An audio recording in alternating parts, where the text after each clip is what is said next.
Dr. Sharma to the Citizen Speaks, where we discuss all kinds of things, starting with politics, to books, to films, to creative thoughts.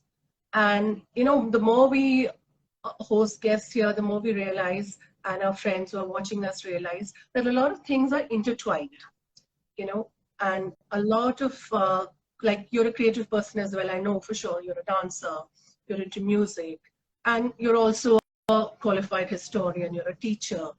So a lot of us wear these many personalities, not so much as hats, it is who we are. And a lot of it I see is also coming true in your book, the characters you've written about. So to begin, where all authors must answer this mandatory question, what drew you to this subject? So I was researching for my, MPhil, and I was looking at the social life of British. While looking at social life, I wanted to think of gender, and one doesn't know how to find gender. I'm talking about 2004, when a lot of times historians were dismissed from looking at, history from a gendered lens. We were told to look at political history, look at economic history. I was told, don't do fluff topics, don't do, do some mature topics, do some, yes. Oh, yes, and sexuality even more so.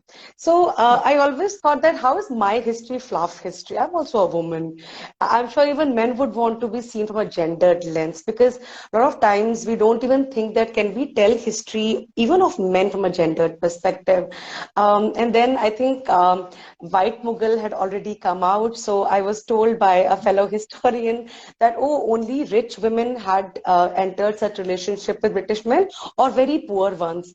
And something that my history teachers at JNU had taught me to beware of was of binaries. They said that binaries always mean that you're missing a lot of history, a lot of things in between. I think that's what made me sort of jump into the idea of how can I find histories of women who were living with British men, most of the times as live-in partners, and the sanction that they had from society as well as from the British the board of directors in London, East India Company. They would connive at it. They will neither sort of refuse it from happening, nor would they sort of stop it from happening. But they also never made any laws to ensure that these women were sort of safe, secure, getting the kind of emoluments and some kind of remuneration. So that was my beginning in this research. And then I think it came to a point in 2019 that I got the fellowship, and I thought, okay, I cannot postpone writing the book anymore. It should be done now. So that was the time when I began writing, and then sort of happened. So now that your book has clearly established it's not fluff, it's a very important part of history. I just also, what also disturbed me a little bit in the book was, were these relationships, were they emotional, or were they transactionary in exchange for intimacy, for sex, for companionship, maybe even love somewhere, that these women, most of them come across as being quite deprived, like you've mentioned as well. And then that percolates down to the progeny, who are mixed race, and mixed race itself, like the right wing wants to blame the West, intermarriages nahi karna, mixed race ho jayega, purity of race, are very extremist thoughts. But mixed race itself is human evolution, and that's how we've all evolved. So how would you comment on the condition of these women? Were they sexual slaves? Were they equal partners? Though, I don't see much of it in the case studies that you provide. And also, were they reverse gender as well, in the sense male partners to female British citizens, let's say, because there weren't very many female officials. So what is your take on these two? So let me start by saying that the number of the British, earlier European and then British men coming to India was far more than the number of women. In fact, I found a very offensive term in the travelogues, etc., called fishing fleet. The fact that they would have a term for women who would, yeah, and very problematic, because it will mean that these women are coming here only to look for husbands. The ones who could not find husbands back in Europe would come here. Yeah, it's I think there are there are, Or the old yeah, ones. and a lot of fictional work has also been, and also some adventurous women, not always women who would, there were women who were really fascinated by life in the tropics. So they would come because they didn't want a boring life, and they would, come here. But also I realized that the fact that there's a lacuna in the sources. I mean, we would wish to go back and sort of shake these women and ask them, what they thought about Yeah. it, but we don't have the sources, which is why a lot of times that was one of the problems that I also faced. I kept thinking to myself, I'm using colonial archive to construct the history Right. of colonized women. Is it right to start with? So I either have the option to say, like most of the scholars, oh, these women existed, but we don't have any way of knowing about them. Or you look in the sources that you have and say, okay, let me construct a history with whatever I have. And my point was that wills are very transactional documentations. You tell somebody, I want Yeah. to leave money to you, I want to leave my teapot to you, I want to leave my house to you, I want to leave this jewelry to you, and you're over. A Why will would has these men? to be emotionless and transactional. Um, it doesn't necessarily have to, because I It did doesn't have have to, some wills that were but like, here they were. yes, surprisingly, you will have terms that were not legal. I mean, if I want to bequeath something to somebody, I might just well write their name and get it over with. But why would I have terms of endearment and sometimes have no terms of endearment? I did give benefit of doubt that some people are unexpressive, but how can there be wills that detail? There would be biases. So there's one man writing to his children that if you go to India, stay away from dark skin. And by dark skin, he means not just Indians, but also from mixed race children who might be dark skinned. Now, again, will, it's a very unnecessary thing to add. He might have given this lecture to the kids anywhere else he wanted to, but maybe this person wanted to have a record or put it on paper. Record. Yeah, how important Right. it must have been for this person. Similarly, with these relationships, I would not say there was any slavery, because the fact that slavery was a very serious thing for the late medieval, early modern period, because there was documentation involved. So I did see some rape cases where you do have a slave being mentioned, and the person will say, I have the papers with me. So a slave, because when they are released from slavery, a manumission document. So all these are very legal things. Sometimes we, for Yeah. historical So what I purpose, we mean use servant was as these slave. are not bought women. I No, didn't no. mean bought as a slave, but I meant they didn't have much agency over their bodies or consent or agencies on bearing On children. the Did they have any? other hand, I think they had a lot of freedom, because we do have women moving out of these relationships. So there's a very interesting person called Richard Bletchendon. I haven't seen his will, but Peter Robb has done two beautiful books. He has about 75 to 70 diaries this man wrote while in India. And he talks about a lot of these women moving in and moving out. Even in my research, I've come across women who would say that they were given so and so, jewelry by a previous keeper. So they would move out from one household to the other because they did not have any foundation by marriage. There was no, purpose for dissolving any Okay. relationship or a marriage. Second, because So children that did worked not for them. belong to. That worked for them. The children were to be given to the men. I mean, they would not have the right over the children. I mean, yes, from an emotional perspective, it might have been difficult. But from another perspective of somebody who's entering another service, it meant that they could leave a particular household and enter another household. There's also a lot of go-betweens, which would be the Indian servants. Even mothers of these girls sometimes would act as go-betweens. So I would want to see the leverage that these women would actually have. So there was one will where this woman is mentioned with her 4 surnames. So, I mean, and the way to interpret it would be that the person whose concubine she is now, he wants to make sure that he establishes her identity. So he mentions 4 of the surnames of these British men she would have lived with before him. So, and the 5th surname is then his. So So that's how you know that she's currently his partner. But these have been, so I would like to see this as a more mobile sort of status these women would actually have, more than probably they would have had. So there are there's one case I have of a Portuguese woman living in with a man, and he mentions then getting divorced from her. So there, if in case there's a marriage and there is a dissolving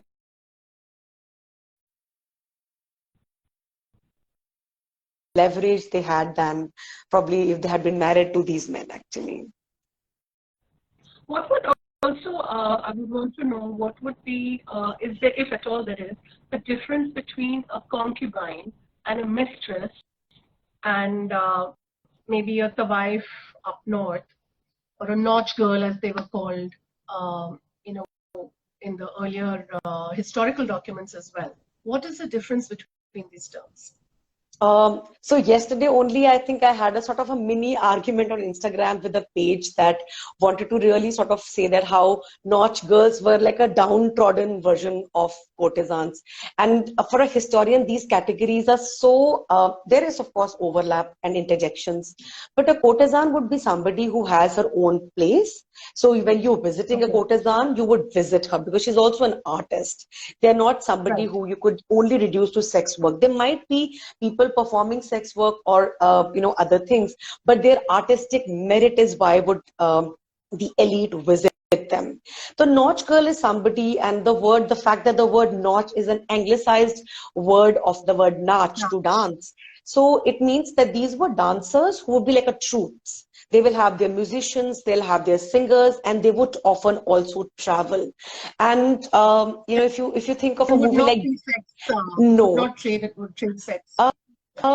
Even if there was, and I also think it's a lot of European fantasy as well, because I've read a lot of European travelogues who would say that how these Nautch girls will drop their formality once it was only the men watching it. And so I mean, I would realize that I'm sure there would have been sex work, right? But it's not what they were sort of coming in for. Their performance was their main attraction. So if you look at their performances, and there are a lot of paintings, pictures, of course, I don't like the pictures that we see of Nautch women because they're always posed. So you will see women sitting. There are these very homoerotic images of two women looking at one another. I'm sure no Nautch girl will have that as a part of a performance. That was the photography then. Yes. So that is. But if you see paintings, also see them all very stark and looking very emotionless, very blank. No movement. Yeah. So that was the photography because the still camera had not evolved. If you move, it's a blur. So and paintings, on the other hand, are like that. Yes. But paintings have, so you will see them twirling in the paintings. You will have them posing like they're singing. Yeah. Sometimes very, beautifully comic, but you will see other people. So you'll see a tabla player. You could see his hands moving. I found paintings to be more amazingly descriptive of the movement and performance than pictures. On the other hand, one would imagine it to be the other way, but it's not. So courtesan, the technology that made them all look so sad and miserable. So I think also very still, very catering to a particular kind of gaze. Also, I felt, Yeah. So that was also like what you're saying, the Western fetish or the Western fantasy of how a white, for want of any other color, a Caucasian male is a master, and the brown concubine is the worker, if not slave. She's an employee. So where is the tenderness or the love in these relationships? This is very disappointing. Movie kaise banega? We have all the songs. I see. So where I found a lot of beautiful aspect of it is that a lot of these men who come to India at very young age, most of their lives would have been spent in India. And sometimes in the wills, the only familial intimacy that they had to mention will be these women and their family with these women. Sometimes also, polygamous households, like some wills will mention an uncle or a brother or a nephew or a niece or even a wife back at home along with an Indian concubine, but some wills will have nobody.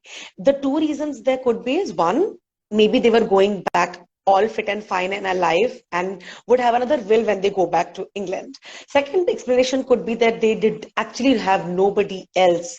And, which is where the class angle comes into picture for me. Not everybody will have personal papers, diaries, memoirs, big bungalows in London waiting for them, or letters they would write to family. These were lower class, lower class men, Yeah. actually having a sense of family over here only.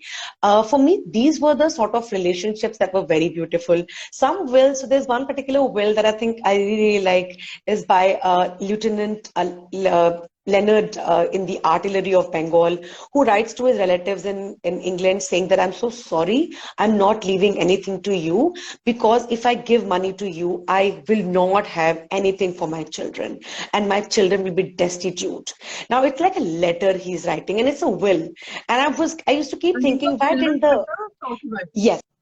And the person's name, he says the given name is Winifred, and he says she's from Bengal. So you can see it's a given name, and she may have another name, that would have been her sort of South Asian name. He says that and he leaves same amount of money to the mother and to the wife, the concubine, sorry. He says that I'm leaving them same money. Please don't judge me for putting them both on the same pedestal. And I really thought, my God, he's so fearful of judgment. How Indianized has he become? He fears his relatives will judge him Look for doing at something. the Look that at him. zamana. Yes, absolutely. But it's like a letter that, and it's a will. There's also other wills where the men leave everything from a bed to a beautiful sort of a dinner set to jewelry and even property, which is very, very rare for women, because even in England, the right, The concubine, as in yes, children. yes, because otherwise, most of the time, these concubines get an interest on the sum of money.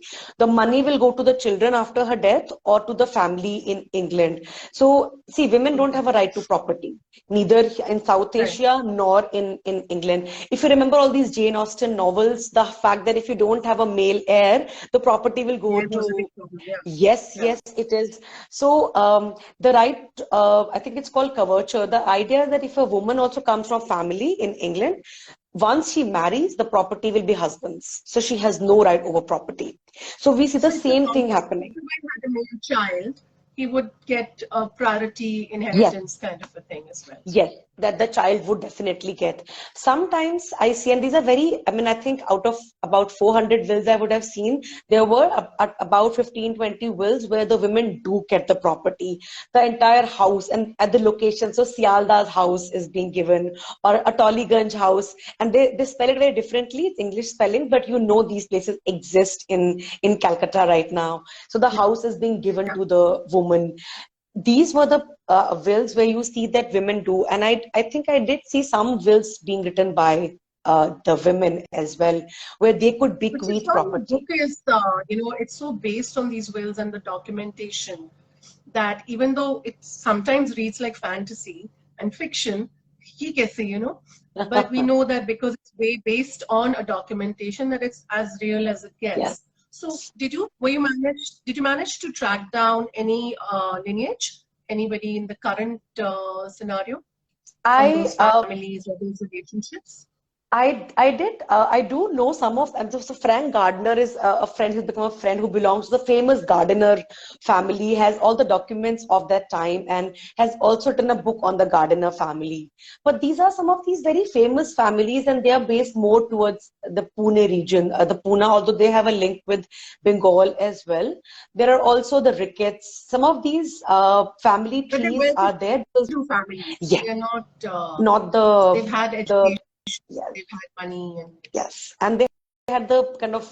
I did try to go onto these genealogy pages, but they will all ask for credit card information, and I wasn't sure that I wanted to sort of figure out, because they would assume that I'm somebody looking for my lineage on these pages. yeah, But yeah, I think maybe your book might result in yes, I'm hoping some somebody reader might just wanting to get in track touch. that. Yeah. Somebody might want to. And also, I would want to also know about these families, because these are just names. And the other problem that I found was that even in the baptism records, these women are not mentioned because they were not Christian women. And baptism records, so they don't record these women's names. Or even in the cemeteries, if a child passes away and he was, his mother was a native woman, her name would not be. So there'll be a question mark. So The that's how age you know. of his life. Yeah, yeah. And I think it's also something that I think it's also a marker that this child had an Indian or a mixed race. And the word native also become very problematic. So anybody who has any amount of native blood or native lineage, whether they are also European, which is also a problem. I mean, this is a politics of even the mixed race, which I wanted to mention. By Within 19th the century, mysteries itself. yeah, Right. I think it begins in the West in my assessment, because the 19th century, if you look at the whole, beginning of this whole Darwinian theories and H. Risley and other, were the idea of miscegenation. So they began to mistrust mixed races so much. Of course, you have, the idea of, I think Haiti is the place where there was a rebellion by the mixed race. And that's when the official attitude changes. So 1790s, they stopped promoting the mixed race officers in the railways beyond a particular sort of a post. Much like the caste system with Yeah. race as the base. And a It's similar, mistrust right? for mixed race. Yeah, Yeah, I think it's mistrust, calling them criminals, keeping them away from education and jobs. I think that is, so the idea, I think that's something happens in the mid 19th century also. This whole idea of, the whole study of ethnographic style, that how to study India and Indians, and how they do this oversection between caste and tribes, because they don't understand how the entire structure actually works. So I think that, but I think in my research, that differentiation had already begun to happen in Indian scenario. This mistrust for, it could also be because there's an awareness of race coming in. And if it's not full-fledged colonialism, for me, it's also the awareness of the other. Although in my opinion, I would like to argue that this, even when the British, the Orientalists who were fascinated with Indian history were writing about India, there's always a sense of other. I don't think it begins And drastically. that continues hundreds of years Yeah. down, Yes, that yes, clearly yes, continues. yes, And yes. as what we discuss as current issues and crisis and problems and violence and discrimination above everything is the key and the base for all of that. So nothing changes as much as we evolve as human beings, as much as we don't learn from history. So tell us, historian, why we don't learn from history. The biggest shock of my life that I got when I was researching was when I saw these rape cases in the Hyde papers in late 18th century, and I realized that how the language of how we talk about rape is still the same. I really thought that, we would have, I mean, of course, they've evolved in so many things, and I mean, hopefully we'll evolve some more. But But it's how, important to recognize where we haven't no, also. we haven't. You're right. History is a lot of continuations, but it's also ruptures, right? One has to remember that we have evolved, we have a language, but so in a rape case that I was looking at, where the rape was done by, a French man in a colony, which is a colony where a lot of mixed race families are living. He assumes a young girl that he sees to be a young girl available to enter into a concubinage sort of a setup, that she will enter my household. At no point does he mention that whether he asked the girl or not. Now, the midwife Yeah. who is giving the testimony of the physical examination is an Indian woman, uneducated by the Western standards, but she's still a midwife. Then I went to see the London sort of documentation, whether midwives are called in the early modern period in the court cases. Of course they were. For any rape case, Yeah. midwives were very essential. But here the midwife's testimony to say that the girl was, a young girl, she had not started her menstruation, is actually not taken into The consideration. child. And the man, it's a child. She's a probably, 8 to 10 year old. She doesn't know her age properly. But the fact, and I was thinking, my God, so the fact that a man says that he thought she's available, that sort of, and I was wondering, oh my God, how much have we sort of not learned from history? And as you Yeah. say, these were underprivileged women. These were, women whose sexual labor was seen as, more readily available. That assumption itself resulted in acquittal of that French man in actually two rape And the cases, both. quitters are how we see them happening even Yeah, now. yeah, For all the noise that is made around sexual justice, I mean, there's a protest going on for sexual assault right now, even as we speak. It's almost going to be a month soon. So also another, I mean, again, I keep referring to you as a historian because there's a reason for that. Because currently we've also been seeing a lot of erasure. Apart from the book, you do teach history as a teacher in a university. So this erasure of history, what is the point? Like, who are we defeating in battles, and who built all these buildings? If the Mughals just didn't exist and they're a figment of our imagination, like, I don't know, the moon is cheese. I honestly believe as a historian that history is too powerful for these erasures. And this is not the first time. Anytime you break a monument, anytime you change a name, anytime a monument is sort of, turned from a museum to a Erasure is mosque, all as these, violent. I feel erasure is as but violent. history will always come back. History will, I mean, I maybe I'm looking at the long duration, I look at the long durations of history. I know these are disappointments of our lifetimes, but I also remember the disappointments of our ancestors. At any point they have faced these sort of erasures, and I don't think history can be erased. You go to any monument, you will see a long sort of queue. Sometimes I go to visit a monument and I come back disappointed because I don't want to stand in a queue. You Too can't crowded. erase history. Yeah, because people want to see it, right? So you think you're erasing history. I don't think anybody can erase history. No, Anybody, you can't erase women tradition. were erased and Yeah, invisible for a yeah, long time. And yeah. then you find 400 bills and actually read through them. So you sort of resurrect the history of families yourself. I think So the history will book is proof resurrect of it. itself. I really don't believe sort of you can erase history. Like if you look at the fact that there is so much research happening on South Asian history, and I think of all periods, I would like to believe that Globally. last 20, yeah, I think last 25, 30 years have been the most fascinating time of writing of history. The revisionist historians, the kind of work, I mean, I would love to read all of them, but I don't think I have, my lifetime is enough to do that. The kind of history that's happening, I mean, I can't start. There are people writing history of humor, recently history of Humayun has come out, and that's a book I'm just sort of dying to read. And you realize people would say some years back, oh, Humayun has no history, oh, Jahangir has no history. And you have scholars Yeah. sort of churning out books after books, which means there is material, there is interest. I don't think it's going anywhere. I mean, I don't want to be a fear mongerer because I know history will never go away. And the research You in feel history it will in our never go away. lifetimes. Yeah, I It's mean, and happened because before. yeah, I mean, every time in my social conversations, the first thing I'm asked a question of history, I'm like, okay, even if it's a wrong question, history is not going anywhere because it means people do want to know about history. So there are some lot of interesting books, and I also want to add, there's a lot of translation work happening, a lot of difficult books that are written New by foreign authors. revelations are coming up. Yes, people can read, and I'm only aware of Hindi, and I'm also sure that there will be translations in other languages also. So the fact that people want to read, there's a lot of lectures happening in Hindi. I know a lot of regional sort of languages are being taken up. I would like to believe that the history is probably safe. It's not, but yes, maybe even if erasure is being attempted, I don't think you can erase history. And as you very Yes, rightly said that, such a yeah, I mean, great people positive will come thought. back And because yeah. No, I teach these it's young like how students. planet Earth, right?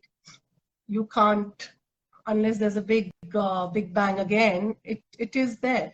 The Earth won't stop spinning.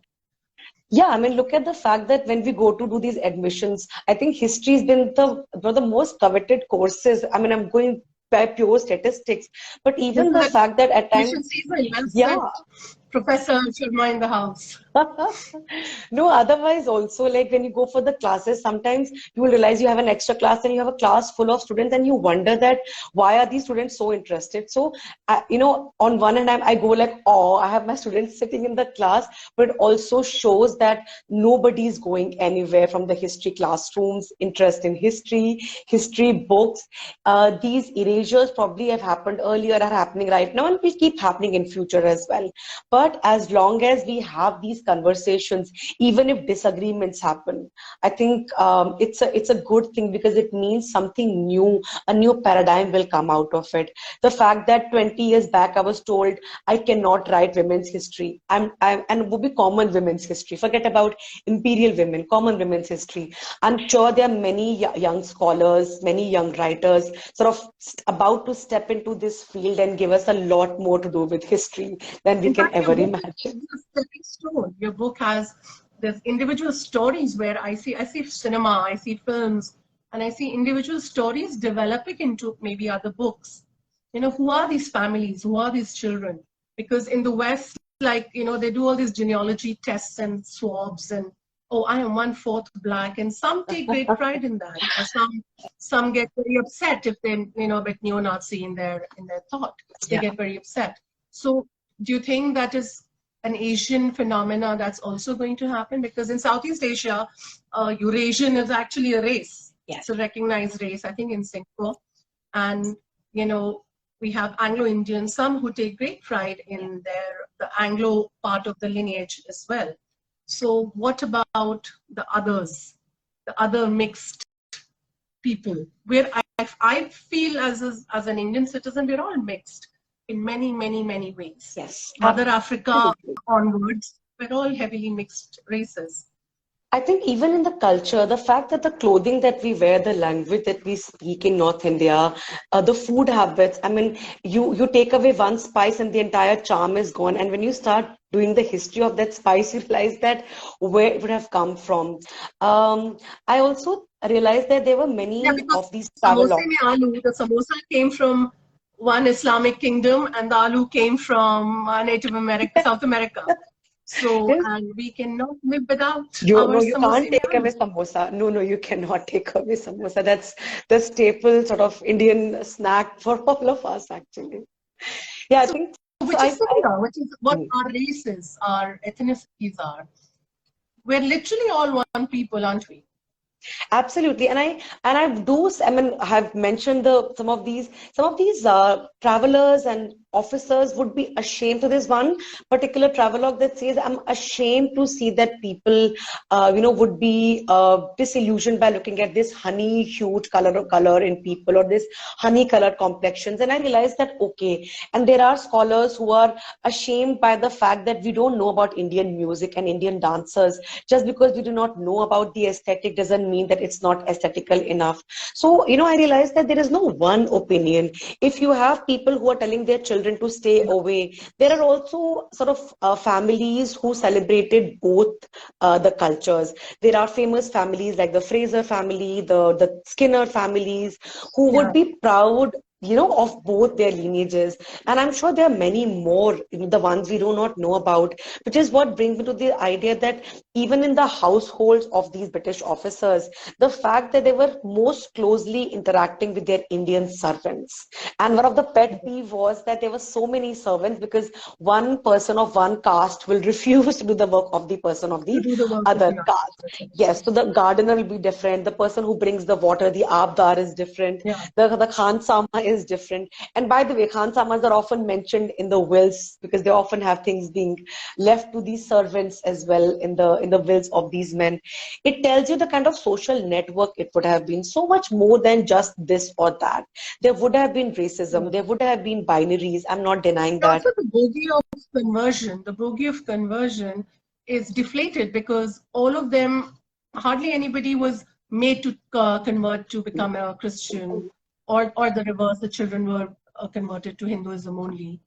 So this is interesting as well, no? This so-called bogey of conversion, if you look at history, I it's a modern construct. I think the children that were born were mostly they will take on the sort of surname and the religion of their father. And they, I think, Because that from was the superior yes, race identification at I that moment. think it's more patriarchal as well. The And fact that patriarchal and patrilineal jobs. actually, yeah, Yeah, yeah, yeah. patrilineal as Patrilineal well. and social privileges as well, right? Yes, and but you know what interesting is that they would have these schools that they began opening. So till the late, the last quarter, the last sorry, decade of 18th century, the rich families or even the middle class families will send these children back home, and they sort of appeal to their cousins, some friends, and sometimes even to their Back own home as mothers who would have been in back England. back in, yes, that to take care of these children. Some wills give details of what apprenticeship should my son do, my daughter should marry respectably to get her inheritance at 21. There's a detailed descriptions of those things. But there are also then those who can't afford to send their children back to Europe, or there are some, you know, who after the 1790s, fewer and fewer are sending, and then they have these training schools, these you know, schools, these vocational study centers that open up for these mixed race children who would then join. Within They'll India. be within India, lots of them actually, and they often would have organized these ballroom dances and these social events in case some of the British men who were young and looking for wives might be interested in marrying Like the and they were married. debutante balls, Yes, debut yes, balls. almost like that. And there are some wills that do mention, though I remember seeing one will where this person mentions marrying a daughter of you know, somebody living in India. So he mentioned the name of a father-in-law. So you realize that she must have been a mixed race child who then is married to one of the British officers. So this is one of the ways I was able to put these pieces together of these events. And then travel writings really helped, because travel Yeah. logs will tell you how they're meeting, these balls are happening, these social events. A lot of the social life was of these British in these big towns was amazing. In the Mufassal towns, there were fewer whites, but even there they will have these social gatherings, etc. Of very No, that's these fantastic. evenings. Yeah, yeah, There's yeah. no ending And to it. No, there's it's a bit of a no, rabbit hole. yeah, You could I just think get drawn many in. more books can come out of these actually if one starts thinking Which about brings me it. to my final and most irritating question for authors. What is your next one? I would Um, say you just great success with this one. And it's one of the few academic books which is fascinating to read for a layperson as well, for someone just interested in history. You know, it's parts of it reads purely like fiction. You know, you need to read it twice, right? But where do you go from here? What next? I think for me, what I sort of, there's something that were the most irritating questions I've been asked in conferences, but I think it ultimately helped me because so I was asked that you know, how is your work different from so and so and so and so. So Oh I no. would tell them that Okay. no, so I told them that, you know, do you realize that reading a legal document as a personal paper is something very challenging because you could be just dismissed. But it took me a long Yeah. time to get over this imposter syndrome also and realize that no, I've been teaching for close to 17 years. I've been doing history from history honors in 1998 at St. Stephen's. I can do this. I think that's what I want to take up. I want to look at wills because there is so much and they have not been seen. I came across maybe 2 to 3 other works, you know, somebody working on Tudor wills in London, somebody talks about, and even they say the fact that wills are a sort of a repository of so much economic and social relationships, so much of property I see relations. you sounding like I hear you sounding like a lawyer almost. Oh, So I yeah, yeah, wish I more think lawyers were the, no, I think this I might want to interesting. do law. That's something that I might I want to knew it. do. This is where we were going, Ruchika. So I think our next interview will be with Barrister Ruchika Sharma one day Oh soon. God. But all the I, best with this book. I thank look you. forward to hearing your lectures in person when I'm sure this book is going to be much discussed and do the university rounds for sure and festival rounds. And thank you for making time. And I'm really going to get back to reading the rest of the book and hope to meet you one day Thank soon. you so much for giving me this chance. And I think as academics, we often get sort of stuck up in our ivory towers and our bubbles. I personally, when I was writing that book, I really wanted to be able to have everybody understand and realize they can ask me questions, because history doesn't belong to only historians. It's Anyone. everybody's Yeah, history. that's Thanks so much, Ruchika. We'll see you soon. Thank you so much. Thank you everyone for joining.